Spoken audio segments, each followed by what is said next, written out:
Hello everyone, welcome back to the BPSC Prelims Previous Year Question and Answer series. यह इस series का 10th video है। इससे पहले के वीडियोस में हमने एंशिएंट हिस्ट्री, मिडाइवल हिस्ट्री और मॉडर्न हिस्ट्री से संबंधित कुछ टॉपिक्स को कवर कर लिया था। पिछले वीडियो में हमने सामाजिक धार्मिक सुधार आंदोलन तक के जितने भी टॉपिक्स हैं उनको डिस्कस कर लिया था। आज हमारा पहला टॉपिक होगा कांग्रेस से पूर्व स्थापित राजनीतिक संस्थाएं और भारतीय राष्ट्रीय कांग्रेस। इस टॉपिक से हमारा पहला क्वेश्चन है, बम्बई प्रेसिडेंसी एसोसिएशन की स्थापना किसने की थी? तो ये फिरोज शाह मेहता भी थे, केटी तलंग भी थे और बदरुद्दीन तैयबजी भी थे। तो उत्तर हो जाएगा ई, उपयुक्त में से एक से अधिक। इसके एक्सप्लेनेशन को देखते हैं। 1885 में बम्बई प्रेसिडेंसी एसोसिएशन की स्थापना फिरोज शाह मेहता, केटी तलिंग और बदरुद्दीन तैयब ने की थी। इसका उद्देश्य था ब्रिटिश शासन में भारतीय प्रतिनिधित्व और राजनीतिक सुधारों के लिए ज्ञापन प्रत्यावेदन तथा उसकी भेदभावपूर्ण नीतियों का विरोध करना। अगला क्वेश्चन है, भारत संघ इंडियन एसोसिएशन के स्थापक कौन थे? संस्थापक तो ये थे सुरेंद्र नाथ बनर्जी।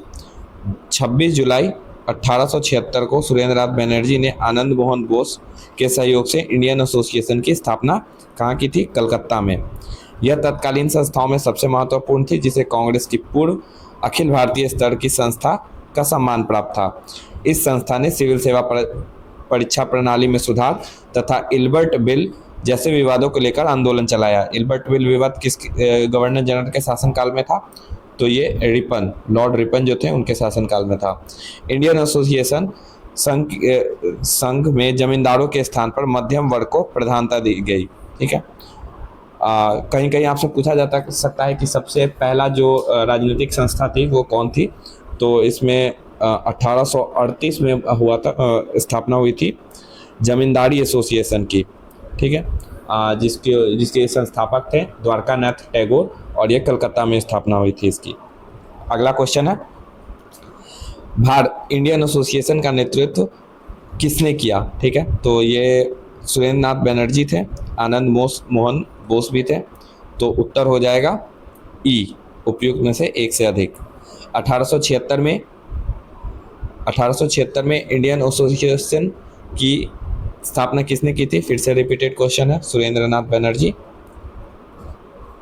अगला हमारा क्वेश्चन है, राष्ट्रीय कांग्रेस से पूर्व सबसे प्रमुख संस्था थी? तो ये इंडियन एसोसिएशन ऑफ कलकत्ता। ठीक है, वही इंडियन एसोसिएशन 1876 वाले की बात हो रही है। मद्रास महाजन सभा की स्थापना कब की गई? तो ये 1884 में किया गया था। इसके एक्सप्लेनेशन में दिया गया है, क्योंकि ऑप्शन में कोई 1884 नहीं दिया गया है, इसीलिए इस पे स्टार मार्क लगा है। और मद्रास महाजन सभा की स्थापना की थी किसने? एम वीर राघवाचारी, जी सुब्रमण्यम अय्यर, पी आनंद चार्लू और एस रामास्वामी मुदलियार ने। अगला क्वेश्चन है हमारा, मैच द फॉलोइंग है। इंडियन एसोसिएशन ए हो जाएगा 4, तो हमारे पास एक ऑप्शन यहाँ है। क्योंकि यहाँ पे ऑप्शन में डी भी है, उपयुक्त में से कोई नहीं, तो हमें चारों जो ऑप्शंस हैं उनको मैच करना होगा। मद्रास महाजन सभा, तो इसकी स्थापना की थी एम वीर राघवाचारी। बम्बई प्रेसिडेंसी एसोसिएशन, इसकी स्थापना में दादा भाई नौरोजी का रोल था और जस्टिस राणा देव थे, पूना सार्वजनिक सभा से रिलेटेड। तो उत्तर हो जाएगा ए, 4213, यही सीरीज बन रहा है। हाँ, इसी को एक्सप्लेन किया गया है यहाँ पे। अगला क्वेश्चन है, भारतीय राष्ट्रीय कांग्रेस से हमारा अगला टॉपिक है। देखते हैं इससे क्या क्या प्रीवियस ईयर क्वेश्चन पूछे गए हैं। तो भारतीय राष्ट्रीय कांग्रेस के प्रथम अधिवेशन में कितने प्रतिनिधियों ने भाग लिया? तो इनकी संख्या 72 थी। और राष्ट्रीय कांग्रेस की स्थापना 1885 में ए ह्यूम द्वारा की गई थी, जो एक अवकाश प्राप्त अंग्रेज अधिकारी थे। पहला अधिवेशन 1885 को बम्बई स्थित गोकुल दास तेजपाल संस्कृत कॉलेज में हुआ था। इसमें कुल 72 प्रतिनिधियों ने भाग लिया, जिसमें कि 38 प्रतिनिधि बम्बई प्रांत से थे। ठीक है, इसके आगे इतना इम्पोर्टेंट नहीं है, ये आपसे स्पेसिफिक नहीं पूछा जाएगा। इसकी अध्यक्षता जो की थी व्योमेश चंद्र बनर्जी या WC बनर्जी ने की थी, तथा प्रथम महासचिव थे AO ह्यूम। अगला क्वेश्चन है 1885 में भारतीय राष्ट्रीय कांग्रेस का प्रथम अधिवेशन कहाँ हुआ था? तो हमने डिस्कस किया है, बम्बई में हुआ था। भारतीय राष्ट्रीय कांग्रेस की स्थापना कब हुई थी? तो 1885 में। उत्तर हो जाएगा सी। भारतीय राष्ट्रीय कांग्रेस की स्थापना की थी? उत्तर हो जाएगा ए ओ ह्यूम। भारतीय राष्ट्रीय कांग्रेस के संस्थापक, फिर से वही क्वेश्चन है, ए ओ ह्यूम। ऑप्शन हो जाएगा बी। फिर से वही क्वेश्चन है, संस्थापक कौन थे? तो ये असैनिक सेवक थे, ठीक है, यानी ए ह्यूम की बात हो रही है। आगे ऊपर के डिस्कशन में हमने इसे डिस्कस किया था। अगला क्वेश्चन है भारतीय राष्ट्रीय कांग्रेस के प्रथम अधिवेशन कहाँ हुआ था? तो उत्तर हो जाएगा मुंबई, ऑप्शन सी। भारतीय राष्ट्रीय कांग्रेस का दूसरा अधिवेशन कहाँ हुआ था? तो दूसरे अधिवेशन की अध्यक्षता किसने की थी? तो ये दादा भाई नेहरूजी ने की थी। पहला WC बनर्जी हैं, दूसरा दादा भाई नेहरूजी हैं। और ये अधिवेशन जो हुआ था 1886 का, वो कलकत्ता में हुआ था। याद रखना है, पहले मुंबई, फिर कलकत्ता, तीसरा हुआ था मद्रास में, और चौथा हुआ था इलाहाबाद यानी आज के प्रयागराज में। अगला क्वेश्चन है भारतीय राष्ट्रीय कांग्रेस की प्रथम महिला अध्यक्ष कौन थी? तो ये थी श्रीमती एनी बेसेंट, ठीक है। अगर प्रथम भारतीय पूछा जाए तो वो सरोजिनी नायडू हो जाएंगी, ठीक है, लेकिन पहला महिला पूछा गया है, इसीलिए ये एनी बेसेंट होंगी। एनी बेसेंट ब्रिटिश आयरिश मूल की महिला थी। 1907 से 33 तक वे थियोसॉफिकल सोसाइटी की प्रधान रही। 1916 में होम रूल लीग का उन्होंने गठन किया। 17 में भारतीय राष्ट्रीय कांग्रेस की पहली महिला अध्यक्षा बनी। 1925 में हुए कानपुर में हुए भारतीय राष्ट्रीय कांग्रेस के अधिवेशन में सरोजिनी नायडू कांग्रेस की प्रथम भारतीय, इस चीज़ को हमने डिस्कस किया, प्रथम भारतीय अध्यक्ष तथा दूसरी महिला अध्यक्ष थी, ठीक है। और वे उत्तर प्रदेश की राज्यपाल भी रही थी 1947 से 49 तक।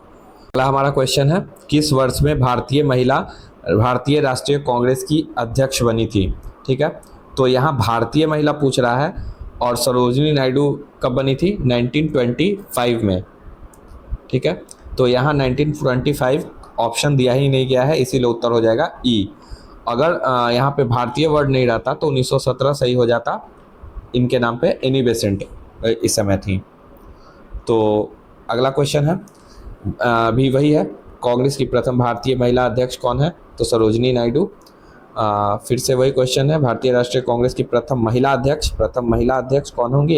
एनी बेसेंट होंगी। तो उत्तर हो जाएगा बी। भारतीय राष्ट्रीय कांग्रेस के द्वितीय सम्मेलन में कुल कितने मुस्लिम प्रतिनिधियों ने भाग लिया?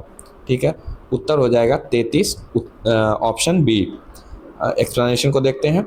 द्वितीय अधिवेशन की अध्यक्षता किसने की थी 1886 में? दादा भाई नेहरूजी ने, और यह कलकत्ता में हुई थी। कांग्रेस के दूसरे अधिवेशन में कुल 436 पंजीकृत प्रतिनिधियों ने भाग लिया। जहां मुस्लिम प्रतिनिधियों की संख्या 2 थी, वहीं प्रथम सम्मेलन में 2 मुस्लिम सदस्य थे, वहीं दूसरे सम्मेलन में 33 और तीसरे में लगभग 81 और चौथे में 221 पहुंच गई थी, ठीक है। देख लेते हैं एक बार, क्योंकि पीछे पूछा गया है। तो पहले में कितना था? 2, दूसरे में कितना हो गया? 33, तीसरे में 81 और चौथे में 221, याद रखना है। अगला क्वेश्चन है हमारा,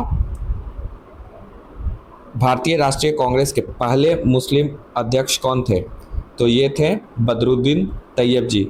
ये 1887 में मद्रास में संपन्न हुए तीसरे अधिवेशन में कांग्रेस के अध्यक्ष बने थे। अगला क्वेश्चन है, भारतीय राष्ट्रीय कांग्रेस के द्वितीय मुस्लिम अध्यक्ष कौन थे? तो ये थे रहमतुल्लाह मोहम्मद सियानी, ठीक है, द्वितीय मुस्लिम अध्यक्ष। किस वर्ष में बने थे ये? तो 1896 में कलकत्ता में रहमतुल्लाह सियानी की अध्यक्षता में आयोजित हुआ। और भारतीय राष्ट्रीय कांग्रेस के पहले मुस्लिम अध्यक्ष बदरुद्दीन तैयब जी हैं, ये चीज़ दिया गया है। और इन्हीं के समय वंदे मातरम था, उसको राष्ट्रगान के रूप में अपनाया गया था उस समय, पहली बार गाया गया था ऐसा अधिवेशन में। अगला क्वेश्चन है, महात्मा गांधी ने भारतीय राष्ट्रीय कांग्रेस के किस अधिवेशन की अध्यक्षता की? तो ये 1924 का अधिवेशन था, जो बेलगांव में हुआ था, ठीक है। उत्तर हो जाएगा बी, ऑप्शन बी 1924। और ये 39वां वार्षिक अधिवेशन था। इस अधिवेशन में एक प्रस्ताव द्वारा यह निश्चित किया गया कि गांधी जी के रचनात्मक कार्यों पर बल दिया जाएगा। इस अधिवेशन में गांधी नेहरू दास समझौता हुआ, गांधी स्वराज पैक्ट को अनुमोदित किया गया। अगला क्वेश्चन है, सुरक्षा वाल्व सिद्धांत के आधार पर भारतीय राष्ट्रीय कांग्रेस की स्थापना ब्रिटिश सरकार के खतरों से बचाने के लिए हुई थी। उपयुक्त विचार किस नेता के थे? तो ये लाजपत राय जो है उनका था सेफ्टी वेल्व प्रिंसिपल। क्या है ये प्रिंसिपल? तो इसमें दिया गया है का उपयोग गर्म दल के नेता थे ये, और इन्होंने अपनी पुस्तक यंग इंडिया में किया था कि वे कांग्रेस को डफरिन के दिमाग की उपज मानते थे। उनका मानना था कि अंग्रेजों ने कांग्रेस का संगठन का उपयोग ब्रिटिश सरकार को खतरों से बचाने के लिए किया गया। हमारा अगला क्वेश्चन है, किसने कहा था कि कांग्रेस आंदोलन न तो लोगों द्वारा प्रेरित था, न ही उनके द्वारा सोचा या योजनाबद्ध किया गया था? तो ये लाला लाजपत राय थे। उन्होंने अपनी पुस्तक यंग इंडिया में लिखा था कांग्रेस आंदोलन न तो, यही उस चीज़ को रिपीट किया गया है। तो आगे बढ़ते हैं। मुझे विश्वास है कि कांग्रेस अपने विनाश की तरफ जा रही है और मेरी यह इच्छा है कि भारत में रहते होगी कि इसके शांति प्रिय निधन के लिए मैं इसका सहायक बनूं। यह किसने लिखा? तो ये लॉर्ड कर्जन ने लिखा था। ये 1899 से 1905 तक भारत के गवर्नर जनरल थे और इन्होंने 18 नवंबर 1900 को कर्जन ने भारत में राज्य सचिव को लिखे पत्र में ऐसा कहा था। उन्होंने 1903 में मद्रास के गवर्नर को लिखा था, जब से मैं भारत आया हूं मेरी नीति यह रही है कि किसी भी तरह से कांग्रेस को नपुंसक बना दूं। वर्ष 1904 में कर्जन ने कांग्रेस अध्यक्ष के प्रतिनिधिमंडल से मिलने से इनकार कर दिया। यह क्वेश्चन पूछ सकता है, किसने मना किया था? अगला क्वेश्चन है, इनमें से किसने कहा था कि कांग्रेस का महल लड़खड़ा रहा है और भारत में रहते हुए मेरी सबसे बड़ी महत्वाकांक्षा है कि मैं इसे शांति के साथ मरने में सहयोग दूं? तो वही कर्जन है, केवल वर्ड को चेंज कर दिया गया है यहाँ पर। अगला क्वेश्चन है, रजनी पामदत्त ने कहा वे साम्राज्यवाद से लड़ते भी थे और सहयोग भी करते थे। उन्होंने किस राजनीतिक गठबंधन के बारे में ये कहा है? तो रजनी पामदत्त ने ये भारतीय राष्ट्रीय कांग्रेस के संदर्भ में कहा है। उत्तर हो जाएगा ए। इसमें क्या है, कांग्रेस कई अवसरों पर अंग्रेजी हुकूमत के साथ सहयोग भी करती थी, जैसे प्रथम विश्व युद्ध में भारत द्वारा सहयोग या गांधी इरविन वार्ता। इसके अतिरिक्त भारतीय राष्ट्रीय कांग्रेस ने साम्राज्यवाद का विरोध करते हुए अंग्रेजों से आज़ादी की लड़ाई लड़ते हुए देश को भी स्वतंत्र कराया। अगला क्वेश्चन है, 1897 में के भारतीय राष्ट्रीय कांग्रेस के अमरावती अधिवेशन में 3 दिवसीय तमाशा कहा था, किसने कहा था? तो ये अश्विनी कुमार दत्त थे। उत्तर हो जाएगा सी। 1897 के भारतीय राष्ट्रीय कांग्रेस के अमरावती अधिवेशन को अश्विनी कुमार दत्त ने 3 दिन का तमाशा कहा था। इसे बहुत सारे और भी आपको दिखेंगे इस तरह का किसने क्या कहा था, तो वो इम्पोर्टेंट होता है। खासकर बाल गंगाधर तिलक ने जो कहा था या अश्विनी कुमार दत्त ने कहा था, ये बहुत इम्पोर्टेंट है। अगला क्वेश्चन है, 20वीं सदी के प्रारंभिक वर्षों में कांग्रेस में विभाजन की प्रक्रिया शुरू हुई, क्यों? तो कांग्रेस आंदोलन की रणनीतियों पर। बिल्कुल सही है। जैसे स्वदेशी आंदोलन हो गया, वहाँ पर रणनीति से संबंधित डिफरेंसेस क्रिएट हुए। कांग्रेस आंदोलन के उद्देश्यों पर बिल्कुल ये भी है। कांग्रेस आंदोलन में लोगों की भागीदारी पर, ये तीनों फैक्टर है और यही कारण था कि गर्म दल और नरम दल में फूट होती है। तो उपयुक्त सभी कारण सही है। उत्तर हो जाएगा डी। इसी चीज़ को आगे दिया गया है जो हमने डिस्कस किया। 1907 के सूरत अधिवेशन में कांग्रेस का विभाजन हो गया। अगला क्वेश्चन है, 1916 के लखनऊ सत्र के दौरान भारतीय राष्ट्रीय कांग्रेस के अध्यक्ष कौन थे, जहां कांग्रेस गर्म दल और नरम दल ने समझौते पर हस्ताक्षर किए थे? तो ये अंबिका चरण मजूमदार थे। 1916 में कांग्रेस सत्र के अध्यक्ष थे। इस अधिवेशन में गर्म दल और का कांग्रेस में पुनः प्रवेश हुआ और कांग्रेस मुस्लिम लीग समझौता भी इसी अधिवेशन में हुआ और इसमें बाल गंगाधर तिलक और एनी बेसेंट का बहुत बड़ा रोल रहा था नरम दल और गर्म दल को मिलाने में। अगला हमारा क्वेश्चन है, 1918 के माउंटफोर्ट सुधारों पर कांग्रेस, माउंटफोर्ट यहाँ मॉन्टेग्यू चेम्सफोर्ड बोला जा रहा है, सुधारों पर कांग्रेस ने एक महत्वपूर्ण रुख अपनाया, जिसके कारण पुराने उदारवादी अवशेष जैसे तेज बहादुर सप्रू, जयकर या चिंतामणि टूट गए। जिन्होंने गठन किया, तो उन्होंने गठन किया था इंडियन नेशनल लिबरल फेडरेशन। ठीक है, 1918 में आता है मॉन्टेग्यू चेम्सफोर्ड सुधार का जो क्या कहते हैं ड्राफ्ट आता है, कह सकते हैं, क्योंकि मेनली ये 1919 में आया था। तो उसके बाद कांग्रेस में एक विभाजन होता है, जो उदारवादी थे वो इस ड्राफ्ट के पक्ष में थे, और जो उदारवादी नहीं थे, जो नए तरीके से आंदोलन को आगे ले जाना चाहते थे, वो इसके विपक्ष में थे। तो जो उदारवादी थे उन्होंने अलग होकर बनाया था इंडियन नेशनल लिबरल फाउंडेशन, जिसमें तेज बहादुर सप्रू थे, जयकर थे, चिंतामणि थे और सुरेंद्रनाथ बनर्जी भी थे। यहाँ पे दिया हुआ है सुरेंद्रनाथ बनर्जी के नेतृत्व में 1919 में इंडियन नेशनल लिबरल फाउंडेशन की स्थापना की गई थी। देख लेते हैं, एक बार पूछा गया था मॉन्टेग्यू चेम्सफोर्ड की घोषणा शायद पूछा गया था। तो अगस्त 1917 में भारत के राज्य सचिव एडविन मॉन्टेग्यू ने ब्रिटिश संसद में एक घोषणा की, जिसे मॉन्टेग्यू घोषणा कहा गया। इस घोषणा में भारत में प्रशासन और स्वशासी संस्थानों के विकास में भारतीयों की बढ़ती भागीदारी का प्रस्ताव रखा गया। ठीक है, इसका एक्सप्लेनेशन, यह रिपोर्ट वर्ष 1918 में प्रकाशित हुई। ये इंपॉर्टेंट है, नेक्स्ट बार पूछा जा सकता है ये प्रकाशित कब हुई, तो 1918 में। और यहीं से उदारवादी और उग्रवादी गुटों के बीच मतभेद हो गया। ठीक है, अगला क्वेश्चन है, आप अपने किस कार्यकारिणी कमेटी में कांग्रेस ने भू स्वामित्व को समाप्त करने की नीति अपनाई? तो ये कार्यकारिणी कमेटी 1937 की थी। यही एक दिया गया, संयुक्त प्रांत और बिहार में काश्तकारी बिल पारित किए गए।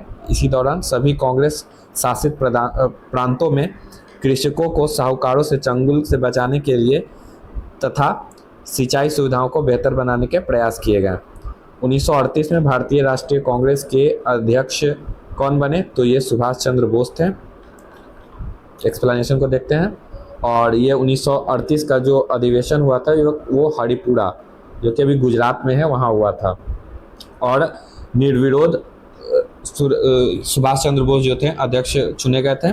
ज्ञातव्य है कि सुभाष चंद्र बोस 1939 के त्रिपुरी अधिवेशन में भी सितार मैया को हराकर अध्यक्ष पद के लिए जीते थे, लेकिन उन्होंने अप्रैल 1939 में अध्यक्ष पद से इस्तीफा दिया तथा उसके बाद जो है डॉक्टर राजेंद्र प्रसाद को सुभाष की जगह नया कांग्रेस अध्यक्ष बनाया गया। तो क्या हुआ था कि जो पट्टाभी सितार मैया थे उनको सपोर्ट कर रहे थे गांधी जी, महात्मा गांधी, लेकिन त्रिपुरी अधिवेशन में अंतिम रूप से जो चयन होता है अध्यक्ष का, जिसमें सुभाष चंद्र बोस जीत जाते हैं। तो गांधी जी और सुभाष चंद्र बोस के बीच वैचारिक मतभेद था, इसीलिए सुभाष चंद्र बोस जो है वो त्याग पत्र दे देते हैं। तो अब कांग्रेस का अध्यक्ष का जो कमान है वो डॉक्टर राजेंद्र प्रसाद संभालते हैं। तो ये इम्पोर्टेंट है। अगला क्वेश्चन है, 1939 में जब सुभाष चंद्र बोस ने इस्तीफा दिया तब भारतीय राष्ट्रीय कांग्रेस के अध्यक्ष कौन बने? ठीक है, हमने डिस्कस किया, ऑप्शन ए राजेंद्र प्रसाद। अगला क्वेश्चन है, सुभाष चंद्र बोस किस वर्ष भारतीय राष्ट्रीय कांग्रेस के अध्यक्ष बने थे? तो ये उपयुक्त में से एक से अधिक हो जाएगा। 1938 हरिपुरा में,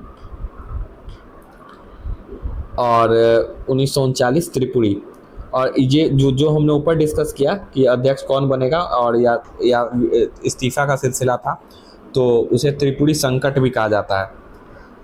वह कौन सा कांग्रेस अध्यक्ष था जिसने क्रिप्स मिशन व लॉर्ड वेवल दोनों से वार्ताएं की?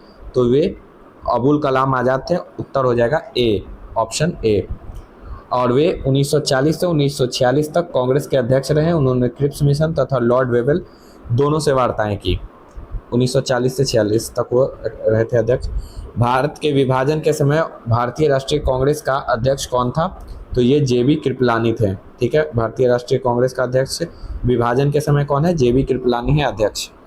उन्हें कांग्रेस के मेरठ अधिवेशन में अध्यक्ष चुना गया तथा वे आज़ादी के समय भी अध्यक्ष रहे। ये भी पूछा जा सकता है कि भारत के विभाजन के समय और आज़ादी के समय, दोनों समय कौन है? जेबी कृपलानी। कांग्रेस के जयपुर अधिवेशन 1948 की अध्यक्षता पट्टाभी सितारमैया ने की थी। महात्मा गांधी ने 1924 के बेलगांव में, जवाहरलाल नेहरू ने लाहौर, लखनऊ और फैजपुर, क्रमशः 1929 में लाहौर, 36 में लखनऊ और दिसंबर 36 में फैजपुर, तथा सरदार वल्लभ भाई पटेल ने कराची 1931 में अध्यक्षता की थी। 1931 के जो अधिवेशन था वहीं पे मौलिक अधिकार से संबंधित जो संकल्प था वो पारित किया गया था। सन 1947 में भारतीय राष्ट्रीय कांग्रेस के दिल्ली अधिवेशन की अध्यक्षता किसने की थी? तो उत्तर हो जाएगा बी, डॉक्टर राजेंद्र प्रसाद, 1947। ठीक है, और ये एक विशेष सत्र था। यद्यपि उस समय आचार्य जेबी कृपलानी उस समय कांग्रेस के अध्यक्ष थे, तथापि इस ऐतिहासिक बैठक की अध्यक्षता डॉक्टर राजेंद्र प्रसाद ने की थी। इस बैठक का मुख्य उद्देश्य माउंटबेटन योजना पर विचार विमर्श करना था। अगला क्वेश्चन है, इलाहाबाद में संपन्न किस कार्यकारिणी समिति की बैठक अप्रैल मई 1942 में निम्नलिखित सदस्यों में से एक भारत के नाजीवाद, फासीवाद, साम्राज्यवाद विरोधी निश्चित रूप के कारण जापान के गुरिल्ला युद्ध की अपनी योजना के पक्ष में बहुमत जुटाने में सक्षम हुए? तो उत्तर इसका दिया गया है डी, जवाहरलाल नेहरू। ठीक है, अगले क्वेश्चन पे आते हैं हम। निम्नलिखित में से भारतीय राष्ट्रीय कांग्रेस के किस अधिवेशन में पहली बार मौलिक अधिकारों से संबंधित प्रस्ताव को पारित किया गया? तो हमने डिस्कस कर लिया ऊपर, कराची अधिवेशन 1931, ऑप्शन ए। एक्सप्लेनेशन देखते हैं। गांधी इरविन समझौते को मंजूरी देने के लिए वल्लभ भाई पटेल की अध्यक्षता में 29 से 31 मार्च 1931 को कांग्रेस का कराची अधिवेशन हुआ। इस अधिवेशन में पहली बार कांग्रेस ने मौलिक अधिकारों और राष्ट्रीय आर्थिक कार्यक्रमों से संबंधित प्रस्ताव पारित किए गए। इसी अधिवेशन में कुछ लोगों ने का विरोध करने पर गांधी जी ने कहा था गांधी मर सकता है, गांधीवाद नहीं। अब है कि इसका विरोध क्यों हो रहा था इस अधिवेशन का? तो याद करिए 23 मार्च जो है उस समय भगत सिंह और राजगुरु और सुखदेव जी जो हैं, इन तीनों को फांसी दे दी गई थी। इसी कारण यहाँ पे विरोध हो रहा था। गांधी जी को काले झंडे दिखाए गए थे यहाँ पे, तो उसी संबंधित ये विरोध था। अगला हमारा जो टॉपिक है वो कांग्रेस में नरम दल और गरम दल से संबंधित है। इसमें हमारा पहला क्वेश्चन है, कांग्रेस में किस भारतीय नेता ने प्रथम बार उदारवादियों पर सुरक्षित वॉल्व सिद्धांत का प्रयोग करने का आक्षेप लगाया? तो हमने डिस्कस किया था बी, लाला लाजपत राय का था सेफ्टी वॉल्व सिद्धांत, और इसे उन्होंने 1916 में अपनी पुस्तक यंग इंडिया में इस सिद्धांत का सहारा लेकर कांग्रेस के उदारवादी नेताओं पर आरोप लगाया कि वे एक ऐसी संस्था चला रहे हैं जिससे ब्रिटिश शासक सुरक्षा वॉल्व की तरफ प्रयोग कर रहे हैं। अधिकतर नरमपंथी नेता थे, तो ये कहाँ से थे? शहरी क्षेत्रों से। ठीक है, ग्रामीण क्षेत्रों से थे जो ज़्यादातर वो गरम दल के नेता थे। इसका एक्सप्लेनेशन को देखते हैं। उदारवादी राजनीति या राजनीतिक भिक्षावृत्ति के युग में अधिकतर नरमपंथी नेता यथा मतलब कौन कौन? दादा भाई नौरोजी, फिरोज शाह मेहता, दिनसा वाचा, व्योमेश चंद्र बनर्जी, सुरेंद्र नाथ बनर्जी जैसे नेता शहरी क्षेत्रों से संबद्ध थे। इसी काल में कांग्रेस पर समृद्धशाली मध्यम वर्गीय बुद्धिजीवियों का, जिनमें वकील, डॉक्टर, इंजीनियर, पत्रकार, साहित्यिक व्यक्ति सम्मिलित थे, का अधिकार था। कांग्रेस पर मतलब उच्च श्रेणी के जो व्यक्ति थे उनका ज़्यादा अधिकार था। उपाधियां और बड़े बड़े पद इन लोगों के लिए आकर्षण का रखते थे। कांग्रेस में आने वाले ये प्रतिनिधि बड़े बड़े नगरों से आते थे। जनसाधारण से इनका संपर्क बहुत ही सीमित था। फिरोज शाह मेहता ने स्वयं कहा है कि कांग्रेस की आवाज़ जनता की आवाज़ नहीं है, परंतु उनके साथ रहने वाले अन्य देशवासियों का यह कर्तव्य है कि वे इनकी भावनाओं को समझें, उन्हें व्यक्त करें और उनके उपचार का प्रयत्न करें। ठीक है, एक स्वदेशी आंदोलन के विस्तार से संबंधित जो फूट की जो घटना थी उनमें ये एक मुद्दा था कि उसे कहाँ तक स्वदेशी आंदोलन को ले जाया जाए, ग्रामीण क्षेत्रों तक ले जाया जाए या शहरी क्षेत्रों तक ले जाया जाए या शहरी क्षेत्रों तक सीमित रखा जाए। अगला क्वेश्चन है, निम्नलिखित में से कौन उग्रपंथी या गरमपंथी नहीं था? तो ये गोपाल कृष्ण गोखले जो है सर्वेंट ऑफ इंडिया सोसाइटी वाले, ये उदारवादी थे और ये महात्मा गांधी के एक मेंटर के रूप में भी थे। बाल गंगाधर तिलक नहीं होगा, काकोड़ी कांड है। उधम सिंह का नाम आपने सुना होगा, मदन लाल भी हैं। हाँ, तो हम इसका एक्सप्लेनेशन देखते हैं। गोपाल कृष्ण गोखले उदारवादी खेमे से संबंध थे और इन्हीं से प्रभाव से प्रभावित होकर गांधी जी उनके शिष्य बन गए। 1989 के बॉम्बे कांग्रेस अधिवेशन के मंच से राजनीति में इन्होंने भाग लिया। 1897 में उन्हें दिनसा वाचा को भारतीय व्यय के लिए नियुक्त वेल्बी आयोग के सम्मुख साक्ष्य देने को कहा गया। वेल्बी आयोग पूछा जाता है। वेल्बी आयोग किससे रिलेटेड था? भारतीय व्यय से रिलेटेड था। वर्ष 1899 में वह बम्बई विधान परिषद और कालांतर में इंपीरियल लेजिस्लेटिव काउंसिल के लिए चुने गए। अगला क्वेश्चन है, भारतीय राष्ट्रीय आंदोलन में गरमपंथियों के प्रभावाधीन में आया कब? तो 1906 के बाद। ठीक है, 1906 के बाद भारतीय राष्ट्रीय कांग्रेस में के भीतर गरम दल का प्रभाव बढ़ा। गरम दल का नेतृत्व कांग्रेसी नेता कौन थे?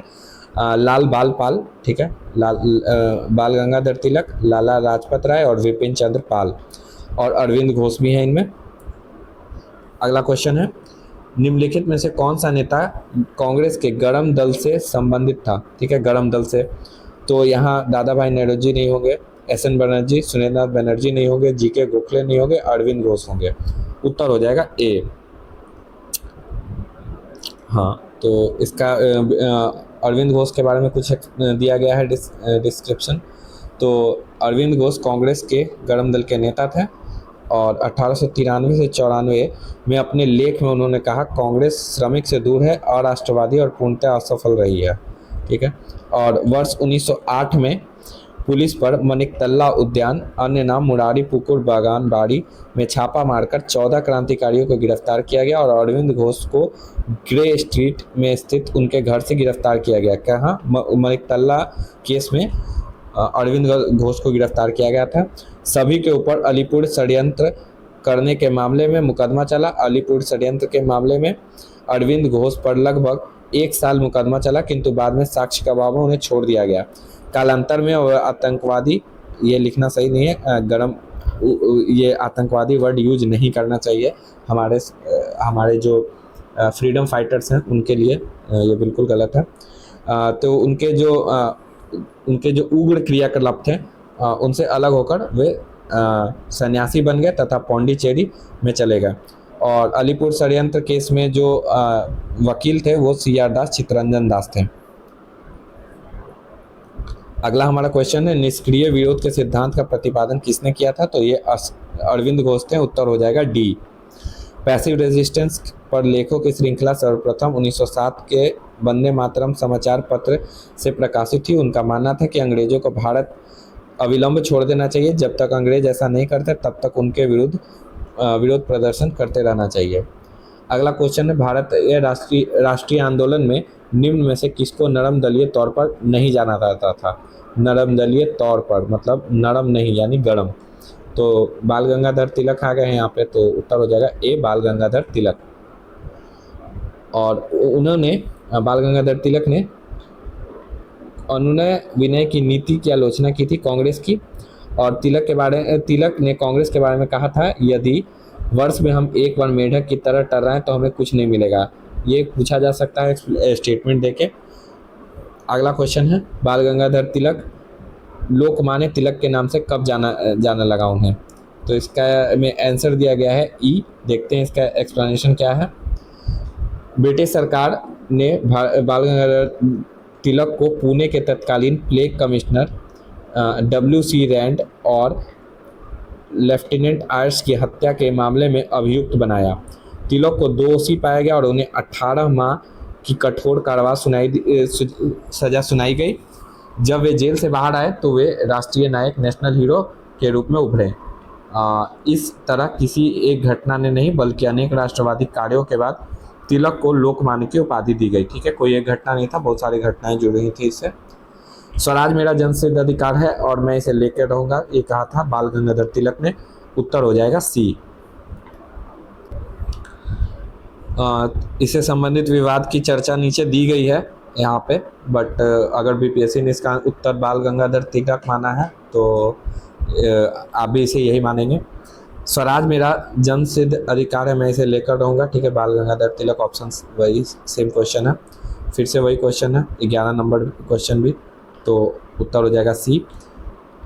ये भी सेम क्वेश्चन है, रिपीटेड है। 1908 में बाल गंगाधर तिलक को जेल हुई, कितने वर्ष की? 6 वर्ष की जेल हुई थी, उत्तर हो जाएगा बी। 1908 में बाल गंगाधर तिलक को केसरी में प्रकाशित लेखों के आधार पर राजद्रोह का मुकदमा चलाकर 6 वर्ष के निर्वासन और 1000 रुपये के जुर्माना की सजा सुनाकर उन्हें मांडले जेल, जो भी मांडले वर्तमान में म्यांमार में है, वहाँ भेज दिया गया 6 वर्ष की सजा सुनाकर। अगला क्वेश्चन है, कांग्रेस के नरम दल नेताओं के आंदोलन की पद्धति थी क्या? तो राजवामबंध आंदोलन, राजवामबंध आंदोलन था नरम दल नेताओं की जो नीति थी। कांग्रेस के नरम दल के नेताओं के आंदोलन की प्रमुख नीति वही है कॉन्स्टिट्यूशनल एजिटेशन, मतलब अपने संवैधानिक जो दायरा है उसके अंतर्गत रह के ही विरोध करना। अगला क्वेश्चन है, शेर ए पंजाब के नाम से कौन से मशहूर थे? तो ये लाला लाजपत राय थे, ऑप्शन हो जाएगा, उत्तर हो जाएगा सी। ये पूरे पंजाब के प्रतिनिधि थे, इन्हें पंजाब केसरी भी कहा जाता है। साइमन कमीशन के विरोध के जुलूस में उनका नेतृत्व करते समय लाला जी को लाठियों के प्रहार से घायल हुए, परिणाम स्वरूप 17 नवंबर 1928 को उनका देहांत हो गया। ठीक है, इसी का बदला लिया गया था सैंडर्स हत्याकांड में। अगला हमारा टॉपिक है भारत में क्रांतिकारी आंदोलन। पहला क्वेश्चन है, किस वर्ष में वी.डी. सावरकर हिंदू महासंघ के अध्यक्ष निर्वाचित हुए? तो वी.डी. सावरकर 1937 से 1943 तक हिंदू महासभा के अध्यक्ष थे। वी.डी. सावरकर ने अभिनव भारत नामक संस्था की स्थापना की थी। तो 1937 और 43 ऑप्शन में नहीं है, इसीलिए उत्तर हो जाएगा ई। 1904 में रिवॉल्यूशनरी सोसाइटी की स्थापना किसने की, जिसका उद्देश्य ब्रिटिश शासन के विरुद्ध सशस्त्र क्रांति करना था? तो ये विनायक दामोदर सावरकर थे, और उन्होंने 1904 में वी.डी. सावरकर और उनके सहयोगी ने अभिनव भारत सोसाइटी की स्थापना, एक रिवॉल्यूशनरी सोसाइटी थी। यह सोसाइटी का उद्देश्य ब्रिटिश शासन के विरुद्ध यही दिया गया। वी.डी. सावरकर ने के प्रयासों से 1899 में मित्र मेला नामक संस्था की स्थापना की गई थी, और 1904 में अभिनव भारत में इसी मित्र मेला की जो संस्था थी उसको परिवर्तित किया गया था। ठीक है, नाम से ये लग रहा है कि ये कुछ और है, पर मित्र मेला एक गरमपंथी संगठन था। अगला क्वेश्चन है, अभिनव भारत के से कौन संबंधित है? तो ये वी.डी. सावरकर है, उत्तर हो जाएगा ए।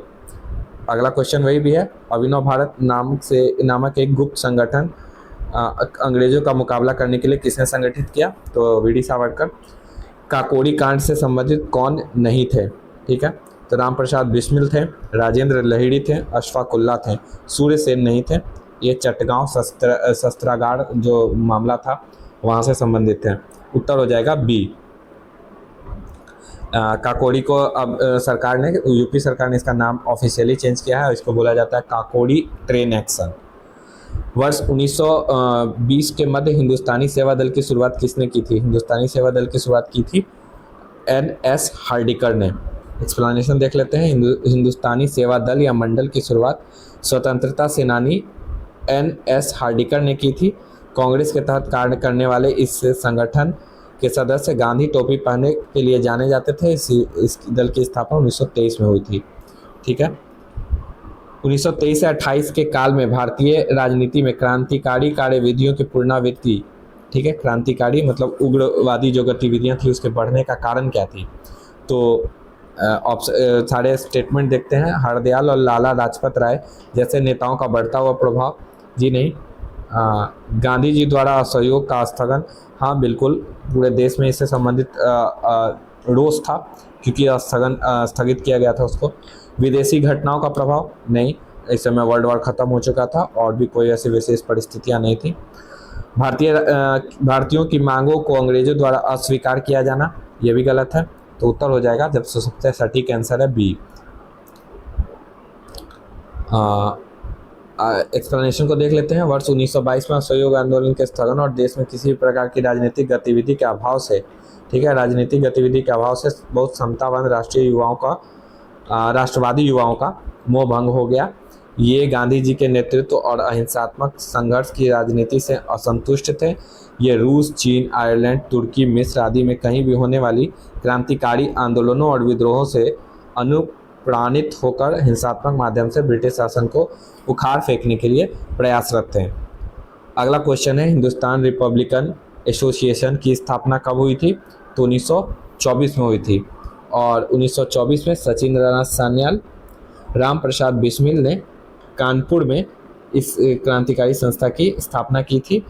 1925 को उत्तर रेलवे के लखनऊ सहारनपुर संभाग के काकोड़ी नामक स्थान पर 8 down Saharanpur Lucknow passenger train पर डकैती डालकर सरकारी खजाने को लूटा गया। मैं जो जो चीज़ें अंडरलाइन कर रहा हूँ ये सारे फैक्ट्स हैं, आपको याद कर लें तो बेहतर होगा। यह घटना काकोड़ी ट्रेन एक्शन के नाम से प्रसिद्ध हुई।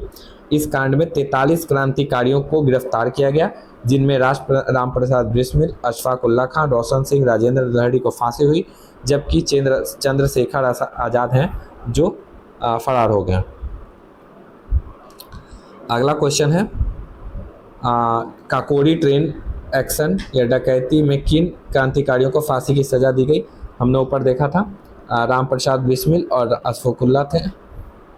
अगला क्वेश्चन है, Congress Hindustan socialist Republican association HSRA की स्थापना की थी में एक थे, कौन थे?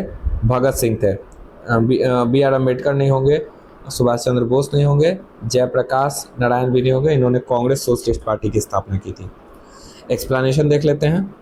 काकोड़ी ट्रेन एक्शन के बाद पुलिस द्वारा चलाए गए दमन चक्र के फलस्वरूप HSRA को गंभीर झटका लगा, किंतु बाद में विजय कुमार सिन्हा, शिव वर्मा, जगदेव कपूर, भगत सिंह, भगवती चरण वोहरा तथा सुखदेव और चंद्रशेखर आज़ाद के नेतृत्व में HRA को पुनर्संगठित करने का कार्य शुरू किया गया।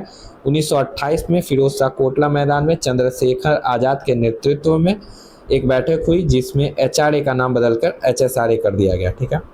अगला क्वेश्चन है, सरफरोशी की तमन्ना अब हमारे दिल में है, देखना है बाजुए जोड़ कितना बाजुए कातिल में है। ये किसने कहा था? तो ये राम प्रसाद बिस्मिल है, इन्होंने कहा था। और ये जो गज़ल की पंक्तियां हैं वो शायर बिस्मिल अजीमाबादी की हैं, दोनों अलग अलग पर्सन हैं, याद रखना है। बिस्मिल्ला अजीमाबादी का वास्तविक नाम सैयद शाह मोहम्मद हसन है। इनका जन्म 1901 के पटना के हरदास बीघा में हुआ था। यह गज़ल उर्दू में लिखी गई है।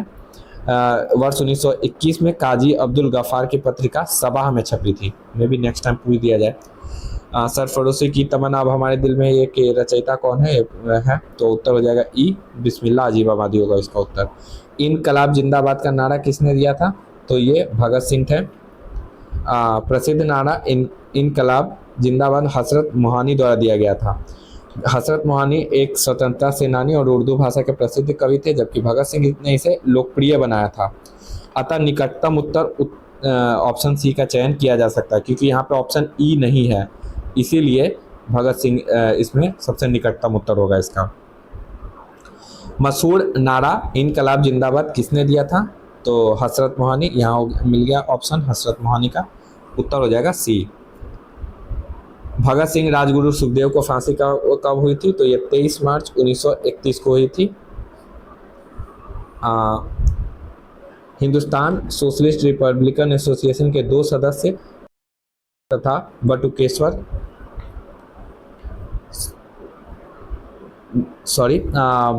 दत्त ने 8 अप्रैल 1829 को केंद्रीय विधानसभा पर बम फेंके। दोनों को गिरफ्तार कर केंद्रीय असेंबली बम कांड के अंतर्गत मुकदमा चलाया गया। बाद में HSRA के अन्य सदस्यों को भी गिरफ्तार कर क्रांतिकारियों के ऊपर लाहौर षड्यंत्र के अंतर्गत मुकदमा चलाया गया। 1930 में लाहौर षड्यंत्र कांड का निर्णय आया, जिसमें भगत सिंह, राजगुरु और सुखदेव को फांसी की सजा सुनाई गई। 23 मार्च 1931 को फांसी दी गई थी। उनकी फांसी के समाचार संपूर्ण देश में, ठीक है। लाहौर षड्यंत्र कांड के अंतर्गत ही भगत सिंह, राजगुरु और सुखदेव जी को फांसी दी गई थी। अगला क्वेश्चन है, इनको फांसी की तारीख, भगत सिंह, सुखदेव और राजगुरु की फांसी की तारीख कब थी? तो ये 23 मार्च 1931 थी, याद रखेंगे, ऑप्शन हो जाएगा बी उत्तर। सरकार के विरोध में असेंबली में बम फेंकने के समय भगत सिंह की उम्र क्या थी? ठीक है, तो उनका जो जन्म हुआ था भगत सिंह का वो 1907 में हुआ था, 28 सितंबर 1907 में। और उन्होंने जो बम फेंका था भगत सिंह और बटुकेश्वर दत्त ने 8 अप्रैल 1929। तो इस प्रकार केंद्रीय विधानसभा में बम फेंकने के समय भगत सिंह की उम्र 21 वर्ष 6 माह और 11 दिन थी और 23 मार्च को फांसी दी गई। तो उत्तर हो जाएगा बी, 21 साल से थोड़ा ज़्यादा थी उनकी उम्र। केंद्रीय विधानसभा में हानि रहित बम किसने फेंके थे? तो बटुकेश्वर दत्त थे और भगत सिंह थे, तो बटुकेश्वर दत्त उत्तर हो जाएगा, क्योंकि यहाँ पे भगत सिंह का ऑप्शन नहीं है। ऑप्शन हो जाएगा उत्तर सी। अनुशीलन समिति क्या थी? तो ये एक क्रांतिकारी संगठन थी। चिटगांव शस्त्र छापामारी की योजना किसने बनाई थी? तो ये सूर्य सेन थे। इनको मास्टर दा के नाम से भी जाना जाता था। देख लेते हैं, एक्सप्लेनेशन इंपॉर्टेंट है। चिटगांव शस्त्रागार के धावे को मास्टर दा के नाम से प्रसिद्ध क्रांतिकारी सूर्य सेन ने आयोजित किया। इन्होंने बंगाल में इंडियन रिपब्लिकन आर्मी, याद रखना है, इंडियन रिपब्लिकन आर्मी की स्थापना की। इसके सदस्यों में अनंत सिंह, अंबिका चक्रवर्ती, लोकीनाथ, प्रीतिलता वाडेकर, गणेश घोष, कल्पना दत्त, आनंद गुप्त प्रमुख थे।